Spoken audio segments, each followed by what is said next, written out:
प्राणायाम काम करने में समय लेता है ना। वैसे नहीं एक दिन करोगे तो उसका तुरंत रिजल्ट आएगा।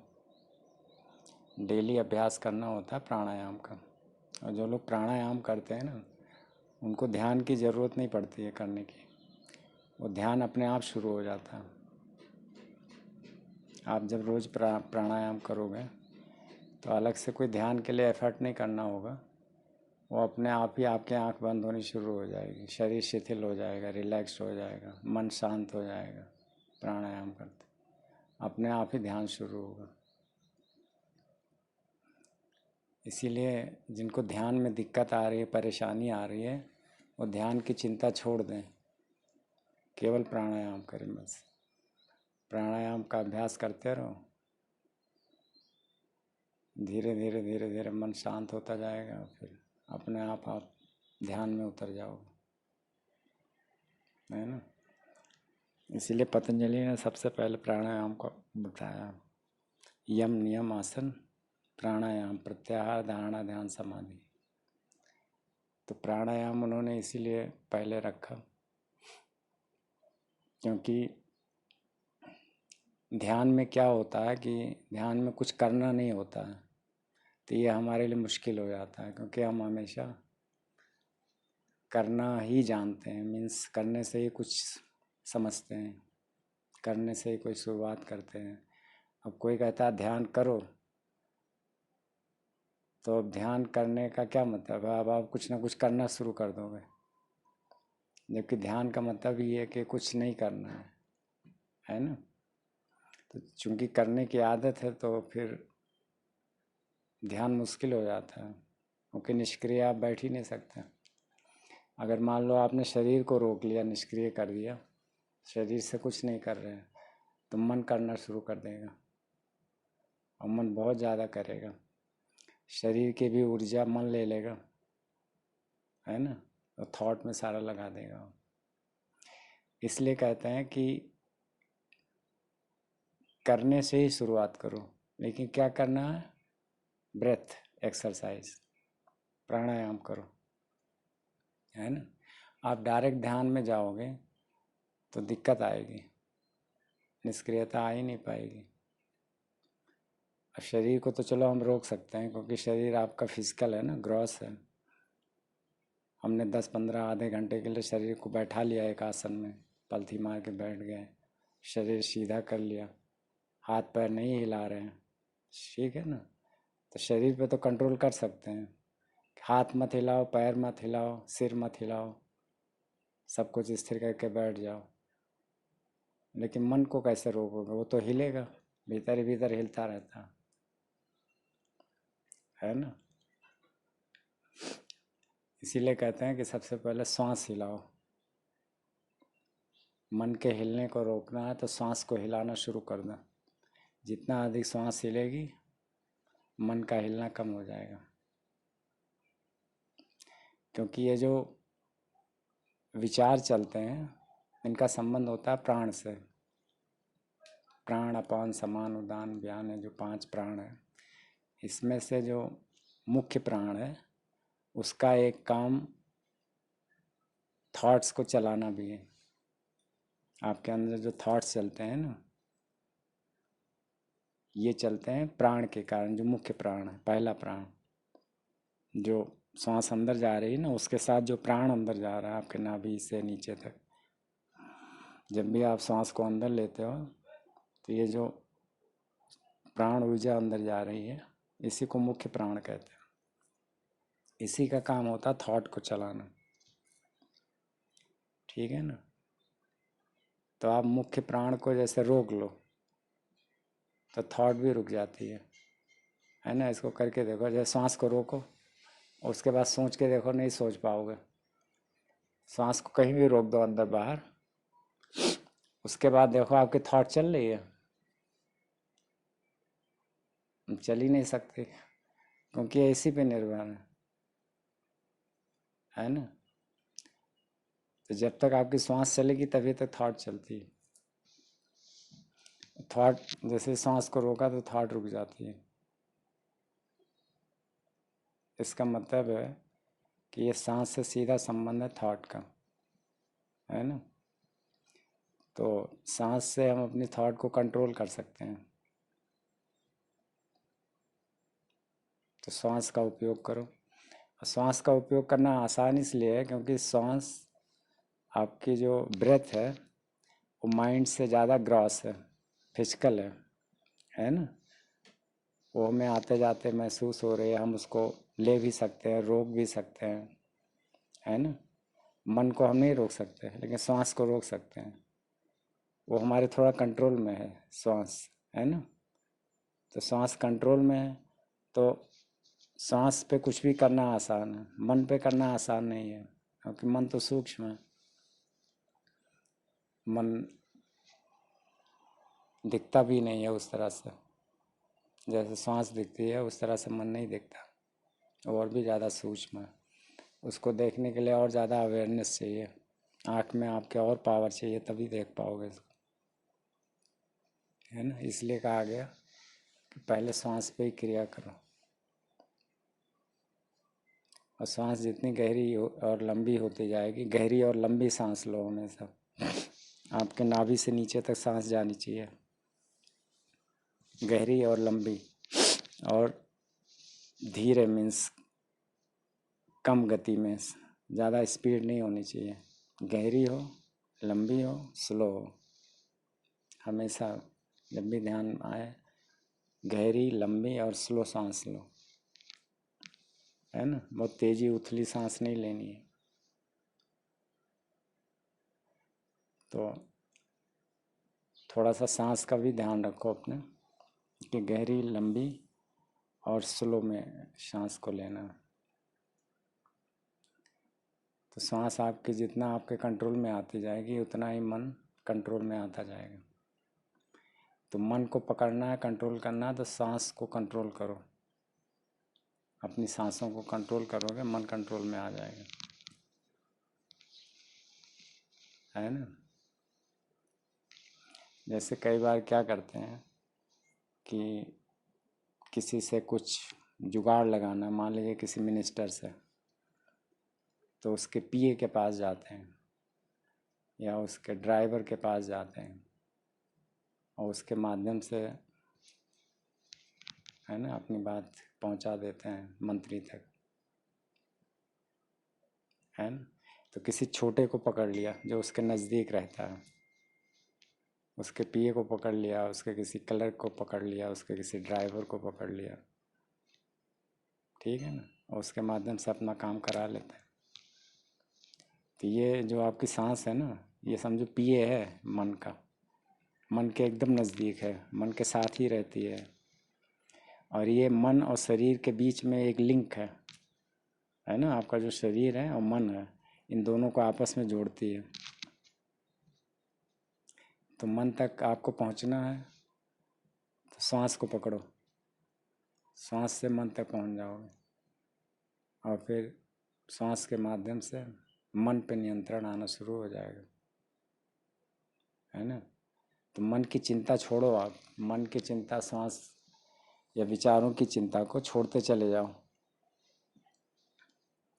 अब किसकी चिंता करनी है? सांस की, बस सांस को पकड़ो बस, है ना। इसी पे ध्यान रखो, ये कैसे चल रही है, गहरी चल रही है, लंबी चल रही है, या उथली चल रही है, या छोटी चल रही है, बड़ी चल रही है। सांस पे ध्यान लगाओ, डायरेक्ट मन पे अभी ध्यान मत लगाओ, है ना। डायरेक्ट मन पे ध्यान मत लगाओ, अभी सांस पे ध्यान लगाओ।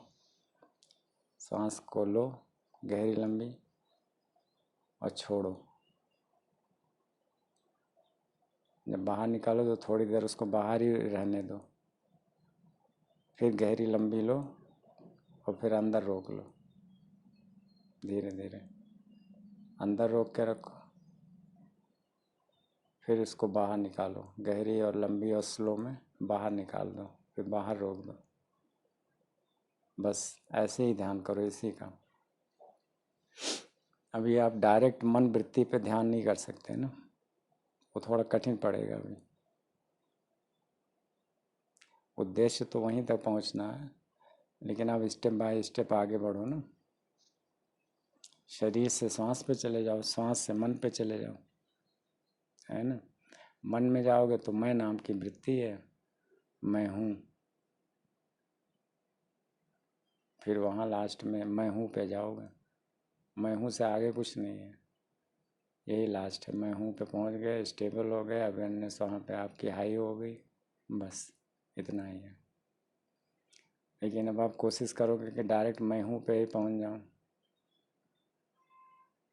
तो फिर दिक्कत आएगी, मन परेशान करेगा, क्योंकि अभी बहुत सारी इम्प्योरिटीज है ना बॉडी में, ब्रेथ में, प्राणों में बहुत सारे ब्लॉकेज होंगे, कर्मों के संस्कार हैं, वो सब बाधा डालते हैं।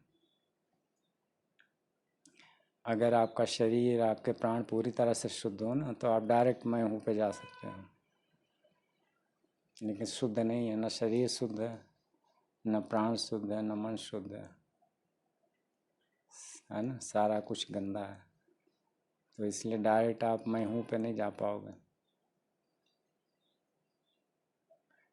तो पहले प्राणों के माध्यम से इम्प्योरिटी को हटाना है ना, प्राणों के माध्यम से इम्प्योरिटी को हटाना है। और प्राण किसके थ्रू काम कर रहे हैं? श्वास के थ्रू। आपकी जो ब्रेथ है, ब्रेथ के थ्रू ही प्राण तो काम कर रहे हैं।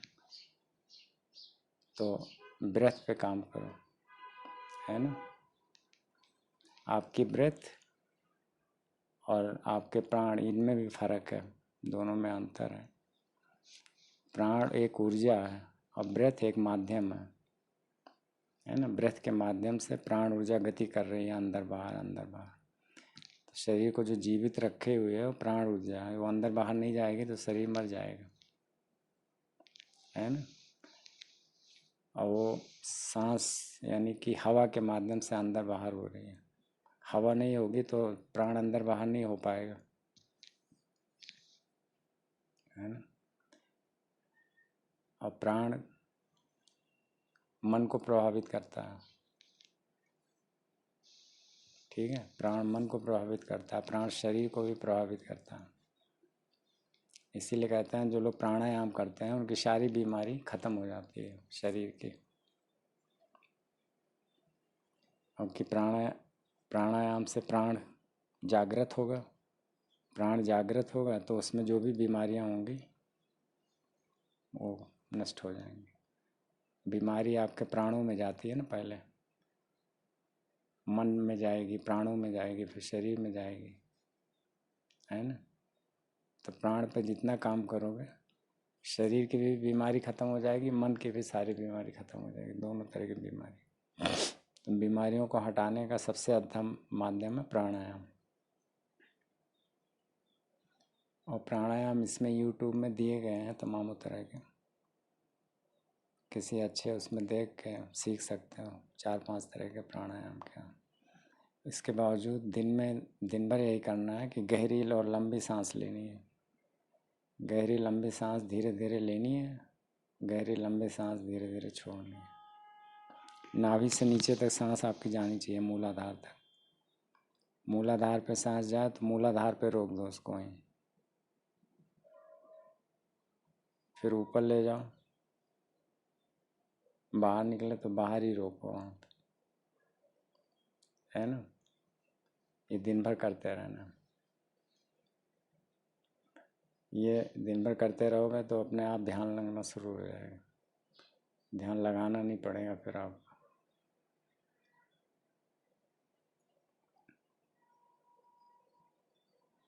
ठीक है, और इसमें कोई प्रश्न है?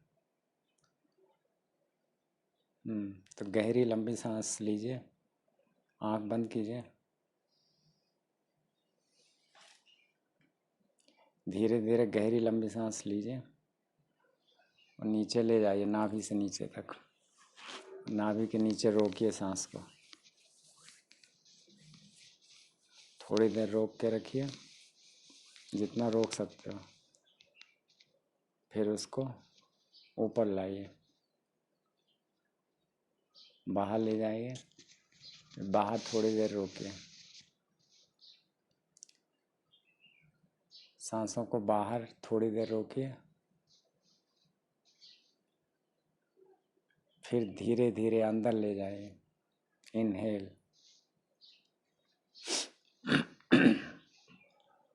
इनहेल, इनहेल के बाद में कुंभक होल्ड करना है ब्रेथ को।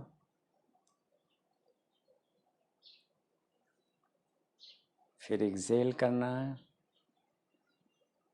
फिर एक्सटर्नल कुंभक करना है, यानी कि ब्रेथ को बाहर होल्ड करना है। ये धीरे धीरे करना है और सांस पे ही अपना ध्यान रखना है। सांस के साथ ही आपको चलना है। सांस जहाँ जाएगी वहीं अपना ध्यान ले जाओ, है ना। सांस बाहर तो ध्यान को बाहर कर दो, सांस अंदर तो ध्यान को अंदर करो। गहरी होगी, लंबी होगी और स्लो होगी, आराम से धीरे धीरे रिलैक्स्ड मूड में।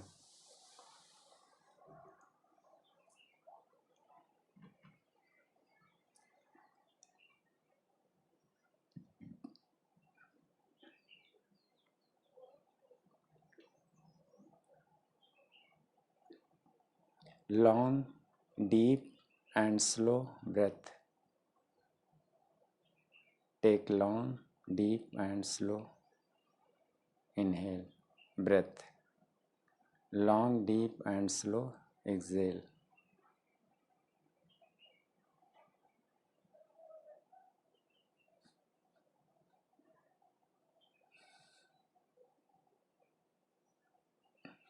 जब एक्सेल करेंगे तो पेट को अंदर खींचेंगे, नाभि को अंदर खींचेंगे, रीढ़ की हड्डी की तरफ।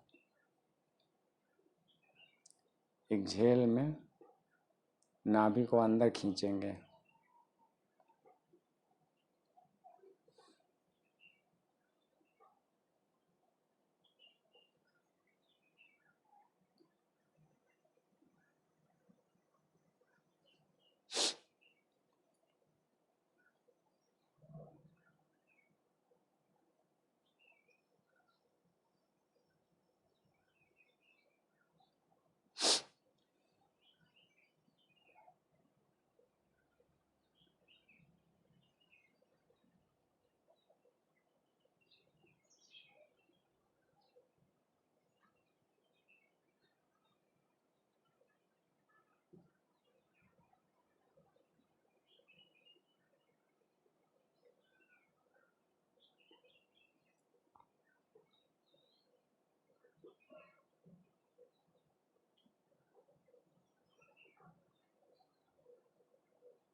ये जो आपकी सांस है, ये आपका फिजिकल हिस्सा है ना, फिजिकल,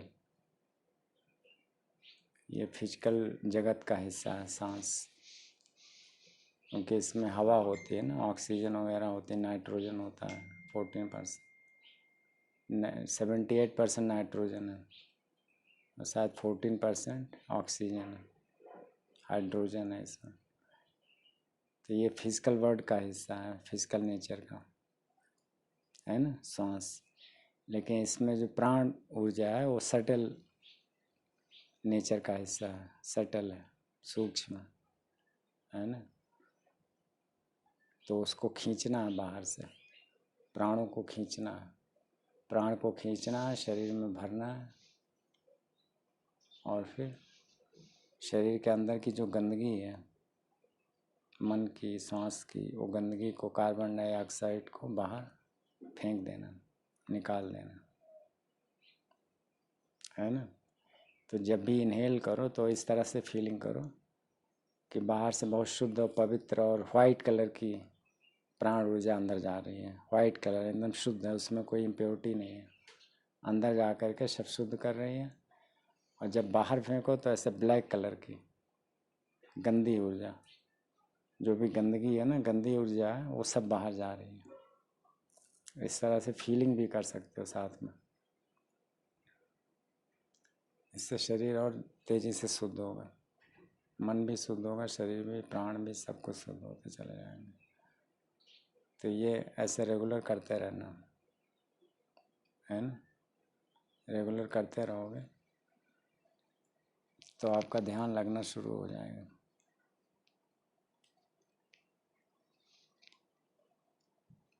और कुछ इसमें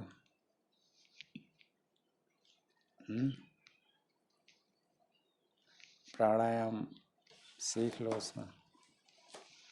आपने योग की क्लास नहीं ली कभी? योग सीखा हुआ है तो प्राणायाम तो मालूम होगा, तो अभ्यास करो उसका। क्या थोड़ी देर योग किया करो, उसके बाद प्राणायाम करो, है ना। 2 चीज़ जरूर करो, डेली करना चाहिए। तो ये यात्रा आसान हो जाएगी, है ना।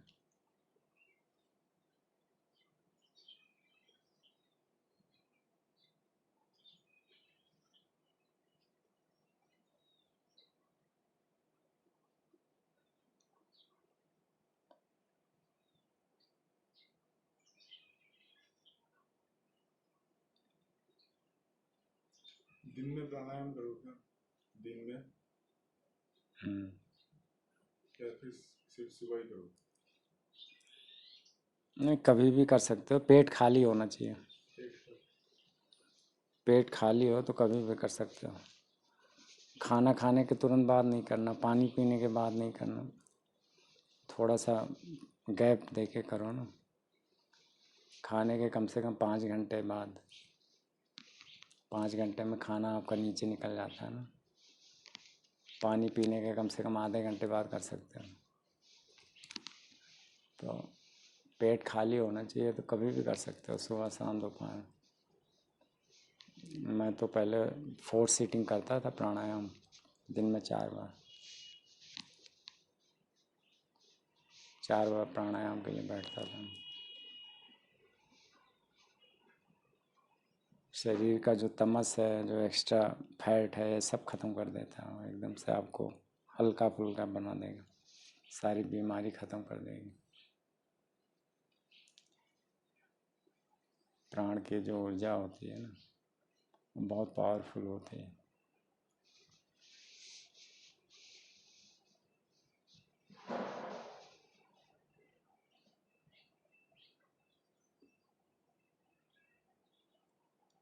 और ध्यान करते समय ऑटो सजेशन भी दे सकते हैं अपने मन को, है ना। ऑटो सजेशन देते हैं ना, जैसे बैठ गए, अब उससे बोलना है, शरीर, ये शरीर शिथिल हो रहा है, शरीर रिलैक्स हो रहा है, forehead muscles, eye muscles relax होता जा रहा है, रिलैक्स होता जा रहा है, रिलैक्स होता जा रहा है। श्वास शांत होती जा रही है, स्लो होती जा रही है, सांस स्लो होती जा रही है, ऐसे भीतर।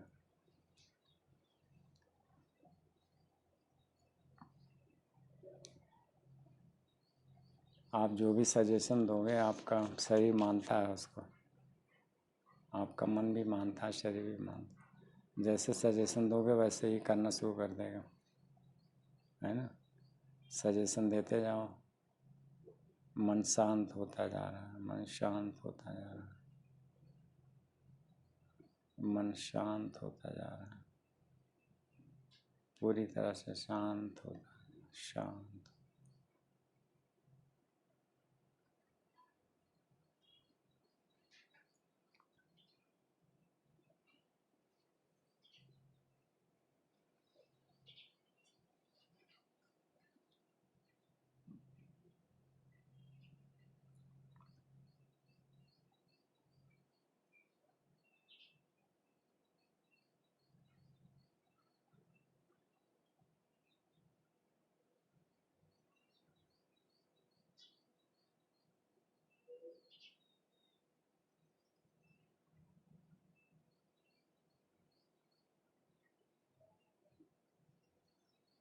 शरीर स्ट्रेट रहेगा और रिलैक्स रहेगा, कोई भी मसल्स में तनाव नहीं आना चाहिए,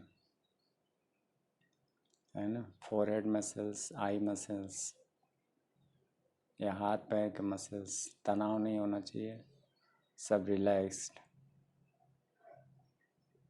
श्वास आपकी आराम, स्लो रहेगी, शांत रहेगी। मन शांत होता जाएगा, थॉट कम होती जाएगी और मैं में अवेयरनेस बढ़ती जाएगी। हम थॉट्स को ही मन बोलते हैं, है ना। मन और थॉट कोई अलग अलग नहीं है, ये थॉट ही मन है। तो थॉट्स कम होती जा रही है मीन्स मन कम होता जा रहा है और मैं में अवेयरनेस बढ़ती जा रही है। मैं में अवेयरनेस बढ़ती जाएगी, मन कम होता जाएगा, सांस स्लो होती जाएगी और शरीर आपका रिलैक्स होता जाएगा। Comfortable posture, relaxed and straight.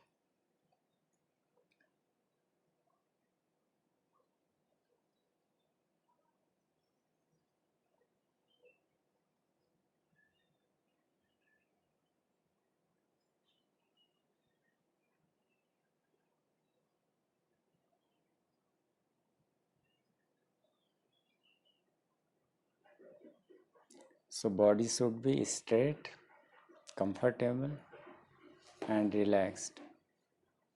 Okay. 3 situations are necessary for the body: straight, relaxed and comfortable. For breath, breath should be slow and calm, long and deep.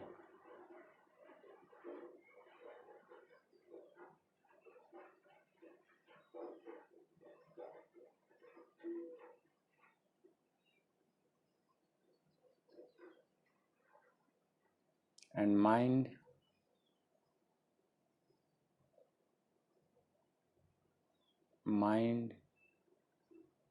should be thoughtless.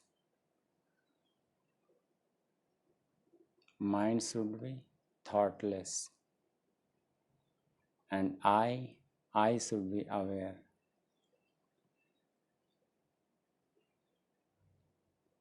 मैं aware हूँ, सब देख रहा हूँ, जान रहा हूँ।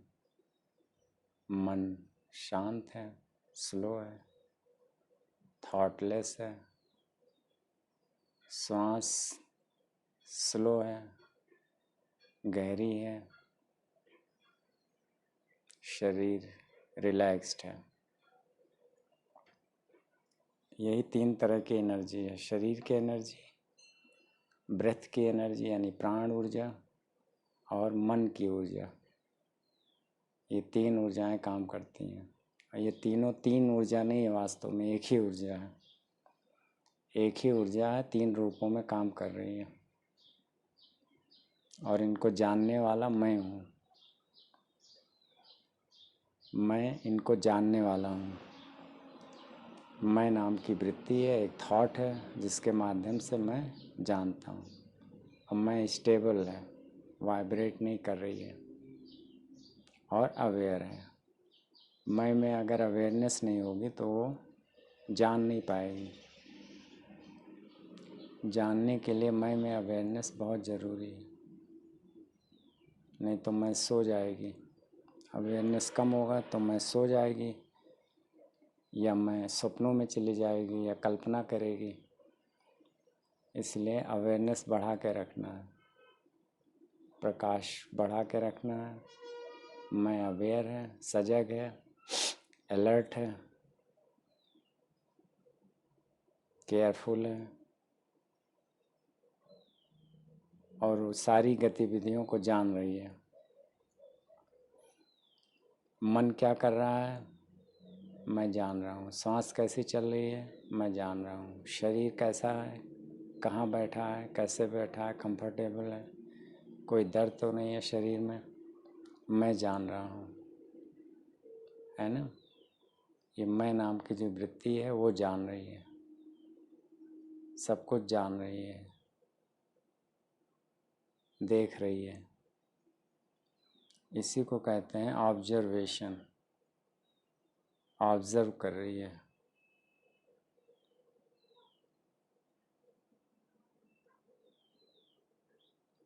इसी मैं को कहते हैं सीयर, सीयर दृष्टा, दृष्टा भाव। ये मैं ही दृष्टा बनती है। जब ये स्टेबल हो जाती है, अवेयर हो जाती है, तो इसी मैं को हम दृष्टा कहते हैं। दृष्टा या ज्ञाता भी कहते हैं, जानने वाली, नोअर।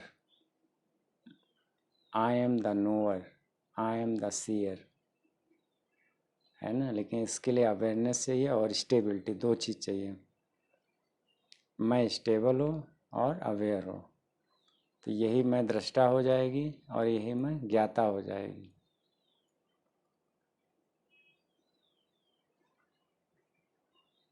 यही मैं कर्ता बनती है, यही मैं भोक्ता बनती है। लेकिन अभी आपको मैं को कर्ता भोक्ता नहीं बनाना है। कर्ता भोक्ता तो ये पहले से है, आपको इसे कर्ता भोक्ता से मुक्त करना है ना। कर्ता और भोक्ता से मुक्त करके आपको शिफ्ट करना है इसको अकर्ता और अभोक्ता में। मैं अकर्ता हूँ, non doer. I am non doer, I am not non sufferer and non enjoyer. I am the witness, I am the seer. यही मैं विटनेस बनती है ना। The same I, same thought becomes the witness. I am witness, I am seer, I am knower, I am knower of everything, I am witness of everything, I am the seer of everything, है ना। हम अपने सांसों को जान रहे हैं, हम अपने मन को जान रहे हैं, यानी थॉट्स को जान रहे हैं, और हम अपने शरीर को जान रहे हैं। अभी केवल 3 चीज़ जानना बस। शरीर को देखते रहो, शरीर का पोस्चर क्या है, कैसे बैठा है, लुक क्या है, शरीर पे कपड़े क्या हैं, है ना। जैसे कोई दूसरा आदमी आपके शरीर को देख रहा है दूर से, अगर दूसरा आदमी आपके शरीर को देखेगा तो कैसा लगेगा। तो ठीक ऐसे ही आप अपने शरीर को देखो, एक दूरी बना के, शरीर से एक डिस्टेंस बना के देखो, शरीर कैसे बैठा हुआ है, क्या कपड़े पहना हुआ है, उसका फेस कैसा है, लुक कैसा है, कलर कैसा है। शरीर को देखते रहो। फिर शरीर के भीतर आके श्वासों को देखो, श्वास कैसी चल रही है, स्लो चल रही है, तेज चल रही है, कहाँ तक जा रही है, उसको देखो थोड़ी देर। फिर मन पे आ जाओ, मन की गतिविधि को देखो, मन में क्या चल रहा है, मन में कोई विचार चल रहा है, या कोई फीलिंग है, या कोई इमोशन है, मन में क्या है।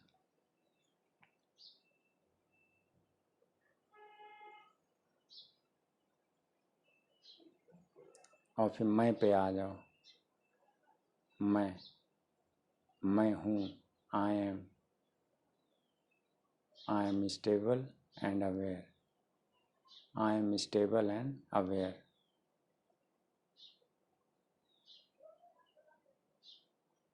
और जितना ज़्यादा मैं स्टेबल और अवेयर होती जाएगी, उतनी ही अवेयरनेस बढ़ती जाएगी, उतनी ही इसका प्रकाश बढ़ता जाएगा और अंधकार कम होता जाएगा।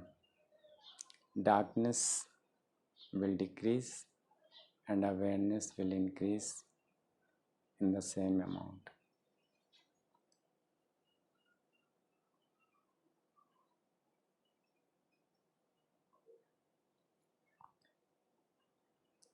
बस केवल देखते रहना है और कुछ नहीं करना,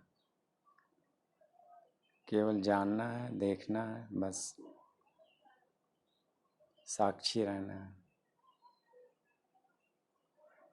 और कौन साक्षी रहेगा? मैं। ये जो मैं है, ईगो है, यही साक्षी होगा।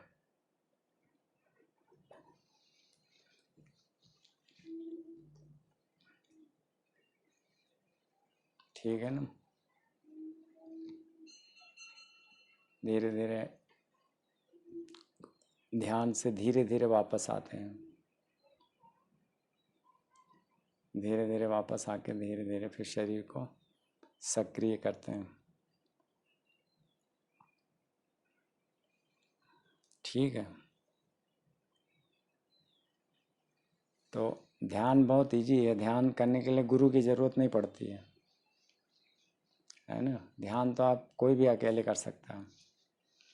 ध्यान करने के लिए अकेले अच्छा रहता है, अकेले एक कमरे में बैठो ध्यान करो, उसके लिए गुरु की ज़रूरत नहीं है।